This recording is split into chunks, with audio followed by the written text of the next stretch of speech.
Hola queridos hermanos, que la gracia y el amor de Dios esté con ustedes. A continuación les voy a presentar esta enseñanza que he titulado El Ministerio de los Apóstoles. El Ministerio de los Apóstoles. Y aún nos puso Dios en la iglesia primeramente apóstoles. Eso es una palabra que está en 1 Corintios 12:28. Aún nos puso Dios en la iglesia primeramente apóstoles. Todo esto obedece a un diseño, al diseño de Dios. Ese diseño que en el tiempo se va distorsionando y por lo tanto amerita en ese tiempo una reforma, o sea, un movimiento que vuelva las cosas a su diseño original. Eso fue lo que vivió y lo que realizó Ezequías, por ejemplo, el rey, o Josías, que restauraron el culto, restauraron la Pascua y, en fin, buscaron en los libros cuál era el diseño original para hacer una restauración, como lo hizo Esdras también, ya un tiempo después, o como lo hizo Nehemías. Algunas de estas reformas en verdad fueron muy duras, muy difíciles de aplicar, pero era necesario para volver las cosas a su diseño original, a ese diseño de Dios.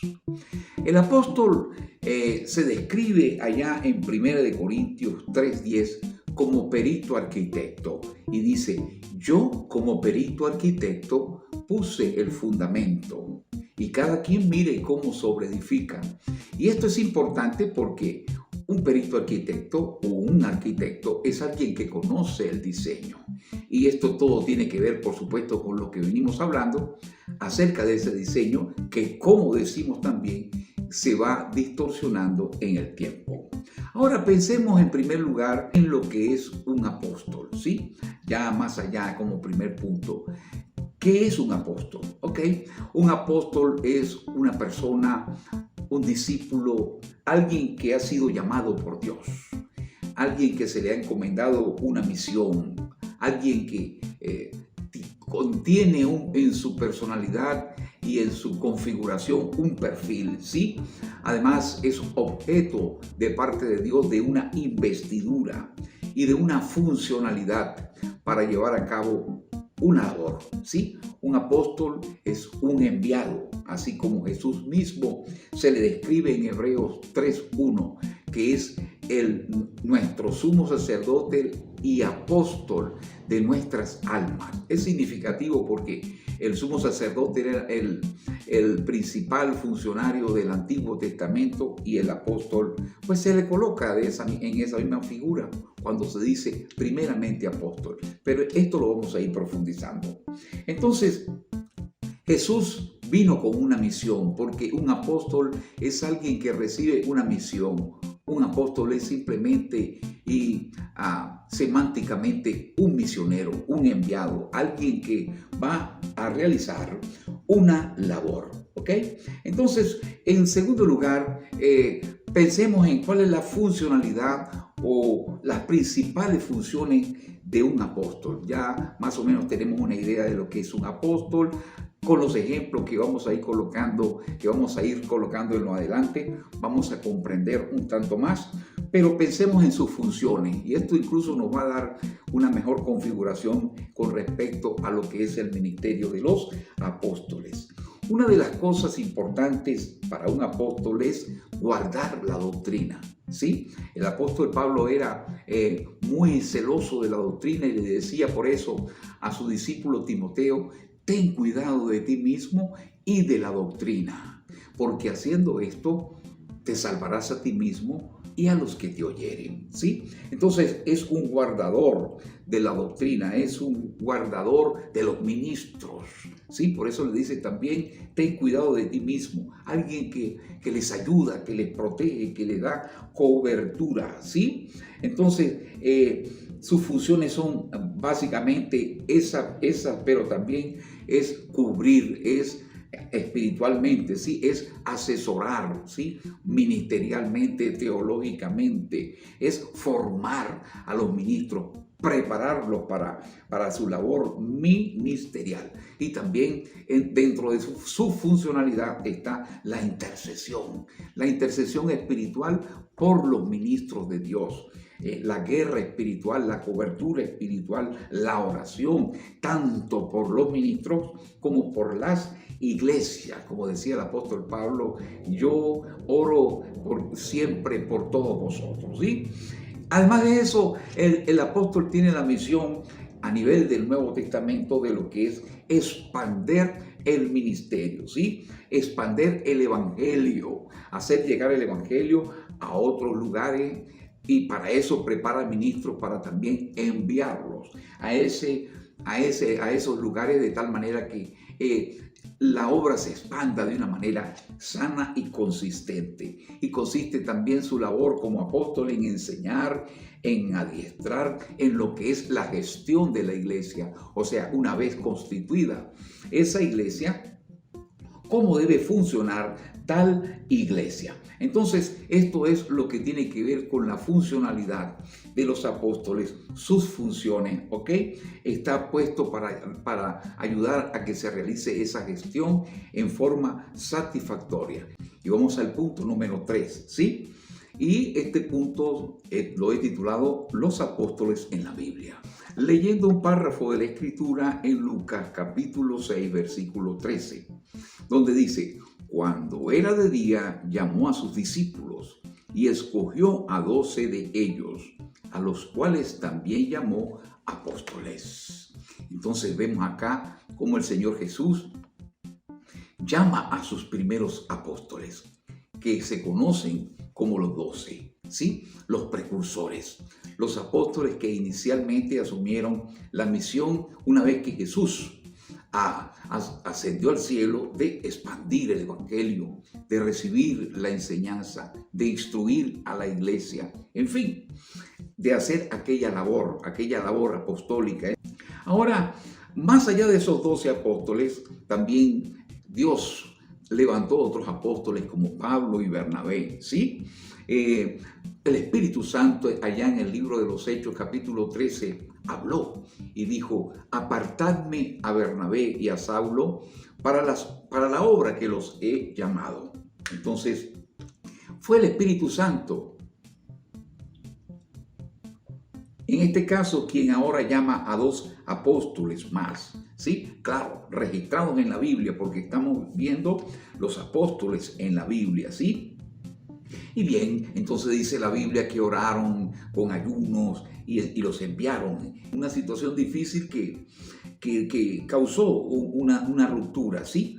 Más adelante vemos como Pablo, escogiendo a Silas, ¿ok?, continuó con el ministerio apostólico, ¿sí? Aquella situación se solventó y entonces Pablo continuó el ministerio con otro personaje llamado Silas, ¿sí? El ministerio apostólico, un personaje que había sido enviado eventualmente de Jerusalén para traer algunas instrucciones de los apóstoles que estaban en Jerusalén en algún concilio que se celebró en aquella ocasión, ¿sí? Entonces ellos salieron confirmando a las iglesias, dice la palabra en Hechos 15, ¿sí? Hechos 15:40.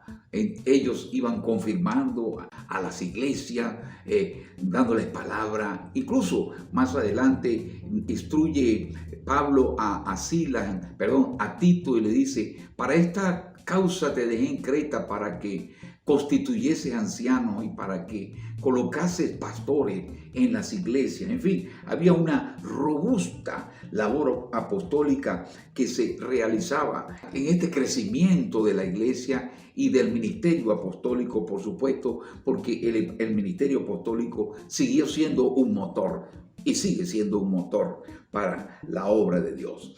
Ahora, pensemos en cuarto lugar en la vigencia del ministerio apostólico. En Efesios 4:11 dice la palabra: y él mismo constituyó a unos apóstoles, a otros profetas, a otros evangelistas, a otros pastores y a otros maestros, ¿sí? Él mismo los constituyó. ¿Quién los constituyó? Jesús, quien subió a los cielos y dio dones a los hombres. y constituyó estos apóstoles, ¿sí? Y todo tipo, y estos 5 ministerios, ¿sí? ¿Ok? Y sin embargo, esto se pone en duda, ¿sí? De que haya vigencia actual de los apóstoles más. Eso creo que queda sobreentendido y lo vemos aquí en la Escritura, porque se habla de un hasta. Dice, hasta que todos lleguemos a la unidad de la fe y del conocimiento del Hijo de Dios, a un varón perfecto. Entonces, es obvio que la iglesia no ha llegado a esa perfección, a ese varón perfecto, ni llegará. Por lo tanto, seguirán haciendo falta los apóstoles, pero también los profetas, los evangelistas, los pastores y los maestros, porque Dios los constituyó a ellos 5 ministerios, el ministerio de los 5, para que realizaran esta labor y la lograran. Y repito, labor que todavía se está realizando, ¿ok? Dios quiere que su iglesia se siga expandiendo. Por lo tanto, es inoficioso eso de plantear de que no es vigente el ministerio apostólico, porque si no fuera vigente ya el ministerio apostólico, tampoco posiblemente sería el ministerio profético, ni siquiera el pastoral. ¿Ok? Porque a alguien, tal vez algún teólogo o alguna persona, se le ocurrió decir que no, este ministerio ya no está vigente. Los apóstoles existieron, los apóstoles han existido, los apóstoles existen y los apóstoles existirán. Y el apóstol Pablo dice de sí mismo allá en Romanos 15, versículos 18 y 19, todo lo he llenado del Evangelio de Cristo, toda una gran geografía. El apóstol Pablo se dio a esa tarea, ¿sí? De llevar adelante el Evangelio, y esa expansión llegó a la Macedonia, y llegó a la Grecia, y llegó hasta Italia y aún hasta España, ¿sí? Porque se expandió el Evangelio a través de la labor, ¿sí? De los apóstoles. Entonces los apóstoles existieron y existen. En la Reforma Protestante nosotros podemos ver a esas personas que, aunque no se les dé el título de apóstoles, realizaron una labor encomiable, difícil, y que a algunos de ellos les costó la vida, una muerte de hoguera, ¿sí? ¿Ok? Y ellos no se les llamó apóstoles, pero ellos realizaron una labor apostólica, ¿ok? Porque, claro, en algún momento dejó de utilizarse el término, pero, sin embargo, la funcionalidad estaba allí. Y sigue allí, y ellos la realizaron. Entonces siguieron existiendo los apóstoles, ¿sí? ¿Ok? Y los apóstoles siguieron existiendo ya más acá en el tiempo de las misiones mundiales, cuando se enviaban misioneros y se enviaron al África y se enviaron a Latinoamérica, y ellos realizaron esa labor traduciendo las escrituras, hablando a pueblos indígenas difíciles, algunos so pena de muerte, porque algunos de ellos murieron en esa labor, ¿sí? Apostólica, que tampoco se le daba el nombre de apóstoles, como no se le daba el nombre de apóstoles a aquellos pastores, fundadores, aquellos que funcionaban en las iglesias madres, las llamadas iglesias madre, ¿sí? Que fundaban misiones, que fundaban Campos Blancos, que fundaban en otros lugares y apoyaban la obra y la siguen apoyando, ¿sí? Entonces, aquella persona que gerenciaba esa labor ministerial se le llamaba tal vez el pastor fundador, y no se le llamaba apóstol. Sin embargo, era un apóstol. Funcionalmente lo era, aunque tal vez incluso él mismo no quisiera asumir tal nombre o tal figura. ¿Ok? Entonces, el apóstol, ese pastor, prodigaba cobertura, prodigaba apoyo y sigue prodigándolo muchos de ellos, ¿sí? A los ministros en lugares lejanos, en lugares, en fin, y orientándolos aún en el plano conyugal, en el plano familiar, para que ellos funcionen como ministros exitosos en todos los aspectos. Entonces, eso es lo que tiene que ver con los apóstoles en cuanto a que existieron y existen y existirán, y nadie tendrá la autoridad jamás para decir no, entonces que el ministerio apostólico ha caducado o que tal otro ministerio ya caducó. Pues no tiene fundamento bíblico tal cosa. Entonces, queridos hermanos, luego continuaremos más acerca de lo que es el ministerio de los apóstoles.